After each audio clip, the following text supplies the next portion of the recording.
My name is Flavie and I am a Senior Security Specialist at the London Regional Security Centre, where we cover travel to Côte d'Ivoire or the Ivory Coast.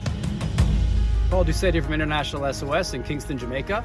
We're here on the ground to work with our security partners and understand the security landscape of the city and the country at large. Here I want to highlight the dangers, the other risk that Jayapura faces, and that is the risk of earthquake. During our time here, we've come to notice and have been told that crime rates in Bougainville are much lower than the ones we have seen in mainland PNG. I've come to the colonial city of Antigua after a rather tense night surrounding the inauguration of President Bernardo Arevalo, which was delayed for some hours. Country visits are a really important part of what our security team does here at International SOS. The goals that we have for getting out on the ground are quite varied across our information and analysis side of our team, and also from an assistance delivery standpoint, and really being able to help our clients on the ground when they need that kind of support. International SOS in our security teams, we visit over 60 countries a year, and the purpose of those visits is to shore up our knowledge and understanding of what's going on in country, to develop our network of security providers that we work with that help our clients when they ask our support, but also give us a range of options when it comes to crisis. For Israel, we completed our country trip in June of 2023, where we met with our security providers, reassessed our knowledge in terms of the intelligence on the ground, routes and evacuation options. And obviously this was 3 months prior to the Israel-Hamas conflict, which enabled us to have a really great understanding of what our capabilities were to help support clients, both in terms of intelligence, safe spaces that we could take them, hotels that we had verified and vetted, transportation options in country, our evacuations through border crossings into Jordan, and aviation and maritime options in country to help support our clients when they asked us to help evacuate them. We're here at Ben Gurion Airport in Tel Aviv, on the ground for International SOS, where we've just facilitated the evacuation of several dozens of our clients on a charter flight to Dubai. And we try and target our country trips at times where we know something is coming up. So before elections, before natural hazard season, so we can really get a better understanding of what's happening in country prior to the situations evolving. From an information and analysis perspective, when our teams plan for a country visit, they look at the overall security environment. What is our assessment of the particular risks that our clients might face in that environment? What is our base level analysis and assessment saying about that environment? What are some of the drivers that could make the situation more unstable? What are some of the drivers that could make the situation more stable? Then they will plan out who they want to meet while they're on the ground to ground truth that understanding, really test that assessment. I'm speaking to you from International SOS Clinic in Yangon, Myanmar, where I'm visiting as a part of the country assessment trip. While I'm here, we'll be traveling to different parts of the country and meeting with clients, local partners, diplomatic missions and other local contacts to understand the security and logistic challenges that organizations are facing on the ground.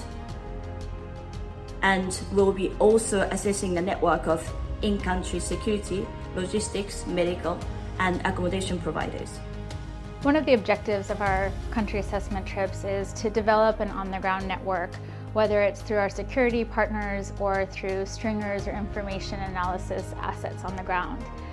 We're quite fortunate that International SOS operates in 90 countries and has a large global presence that we're able to tap into when we visit countries.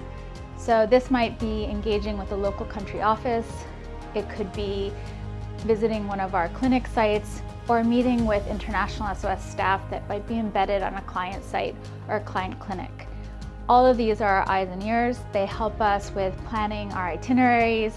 They support us with information when we're on the ground to give us a really good picture of how it is to operate in country.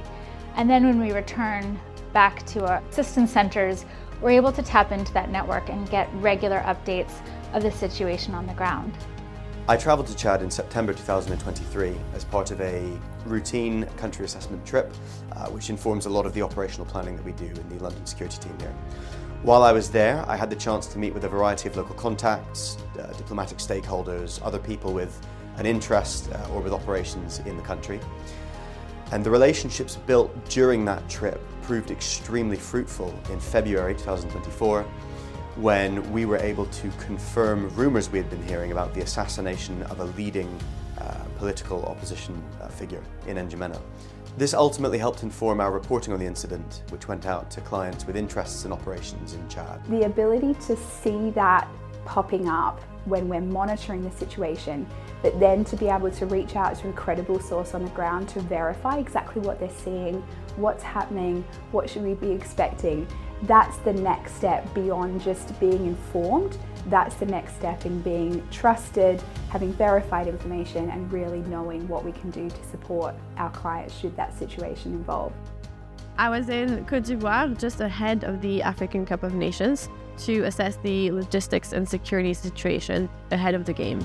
So I was there to assess the hotels that our clients would be staying at, and I also assessed the road between Abidjan and Yamoussoukro, two of the big cities that were hosting the games, because a lot of our clients were asking what the conditions were like on the road. Country visits are a really critical component for us. We really encourage a wide variety of team members being able to get on the ground. Analysts really benefit from that look and feel and understanding and building that source network. Our assistance team benefits from meeting face to face with our partners on the ground and understanding what their capabilities are and having a broad understanding of how clients might move around a city or remote location during an evacuation. That part's important. Similarly for our logistics and medical personnel, really getting that feel for what's happening on the ground, being able to visualize it, being able to see it. When it comes to supporting our clients, that goes a lot further than everything being desktop or remote. So it's a fundamental part of how we support our clients and how we work together to assist clients in their times of need.